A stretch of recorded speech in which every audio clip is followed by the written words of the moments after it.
Another stabbing. That's the third one this month. I don't get it. There are smarter ways to kill people without alerting the cops. Kaylee, that's not something a detective would say. I'm just saying.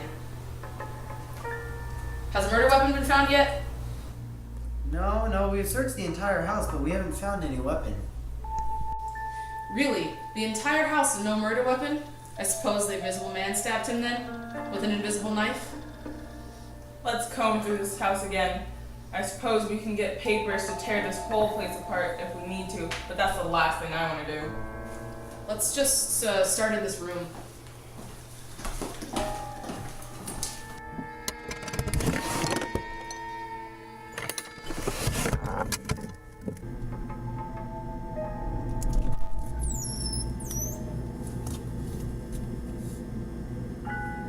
Fruitcake in February. That's not a crime, but it should be.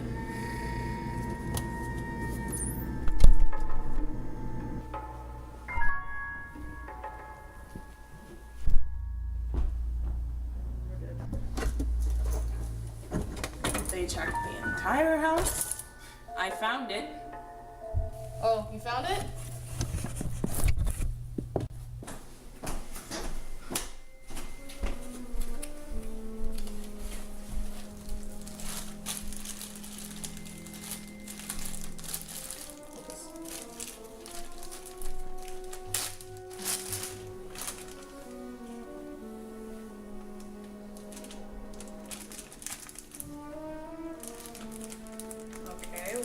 Now we have our evidence.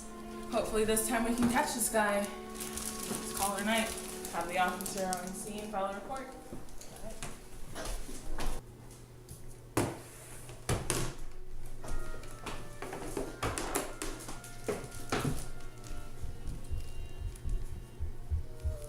Remind me to question the neighbors.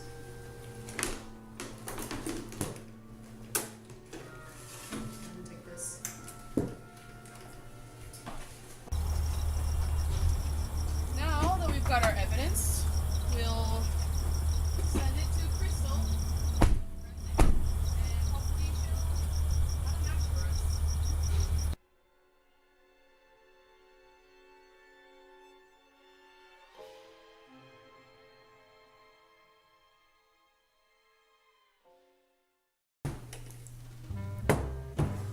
What have we got this time?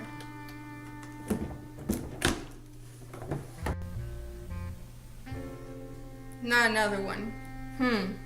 I think I could use the black powder on this edge right here.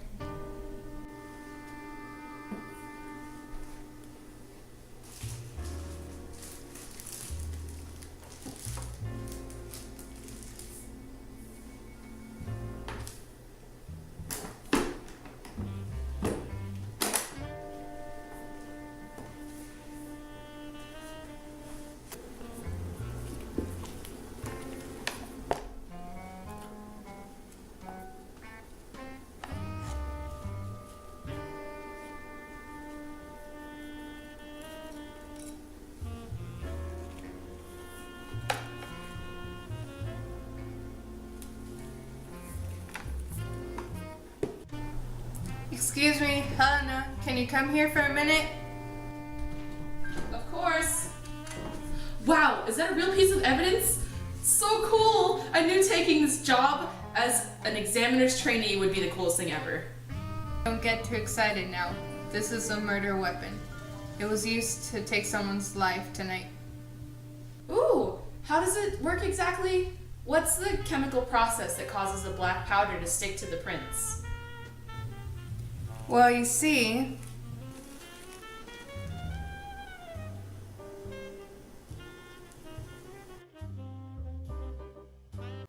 open up your fingerprinting dust and swirl the brush just barely in it. Gently brush the brush against the area that you think may have a good print on it. The powder sticks to the print because it is fine enough to adhere to the amino acids that are left from the oils on your skin. That is how the print generates.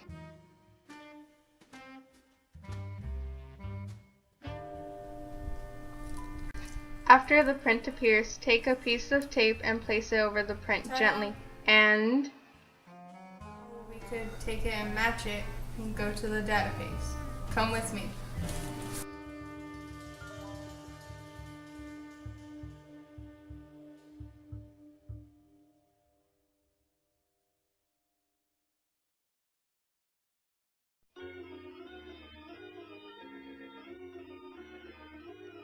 How long have you been working here? I've been working here for 15 years, and the last 8 years have been in forensics. Okay. What chemicals do you use to find blood, and how do they work? The chemical that we here at the Corona Police Department currently use is called Blue Star, and basically it is a chemical that we spray on blood, and it reacts to the proteins and amino acids contained in actually any biological fluid, but specifically blood. And what we do is we spray it onto the area where we think there's blood, and then we use what we call an ALS, which stands for alternate light source, and we actually shine the light over the area that we sprayed, and it actually will luminesce and be like a bright color, almost like a neon light. And that's how we know that we have a reaction to blood, and that there either is blood there or there was a small amount of trace blood there, and then we can actually go and collect it and photograph it.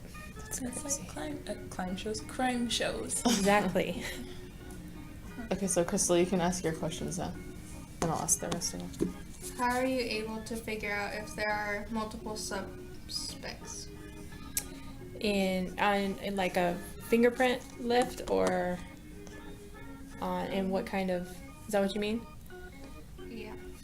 Okay.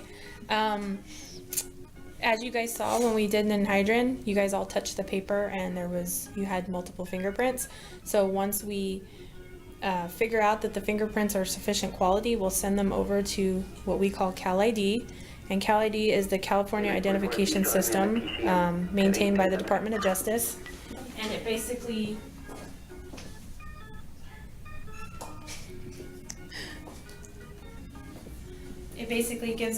gives them the ability to put the fingerprints through their system, which is called AFIS system, Automated Fingerprint Identification System. And since each of you have your own fingerprints on each finger is different, they can actually specifically say who it belongs to and what finger it is based on what data is already entered into the AFIS system. Okay. How long does it take to get the DNA results? DNA results are on a, Got another alarm. Oh, yeah, sure. Tamper again. okay, DNA results typically, realistically, take anywhere between 8 months to a year after we submit it to the lab. And it actually takes, to actually do the fingerprints, do the DNA process, it actually is about 3 to 5 days for the actual chemical process that they do in the lab. And then after that, they have to actually compare the data to the database that's on file, which is called the CODIS system. And that process takes another couple days. And because of their backlog and their lack of staffing, for us to get the results back, like I said, it's usually 8 months to a year before we know. And that's just for one sample in a case. Do the results go by priority, or? They do, but there's already, homicide is going to be your biggest priority, or rape, and there's so many already over there that haven't been done that as we keep adding, they just keep getting more and more behind. And now we're collecting DNA on things such as robberies and burglaries, that those are also getting sent over. So yes, everything is prioritized by the crime, but there's already so much over there that as we continue to add stuff, it just gets more and more backed up, so it just causes the time frame. But if you had a designated lab person just working on one sample, it would probably take about 3 days for us to get it, if they just were sitting there doing that one sample. And usually they do them in batches, so they can get multiple stuff done at one time. So yeah, 8 months to a year, if not longer, is our typical result time. Okay, and then what is the chemical process used in the dusting?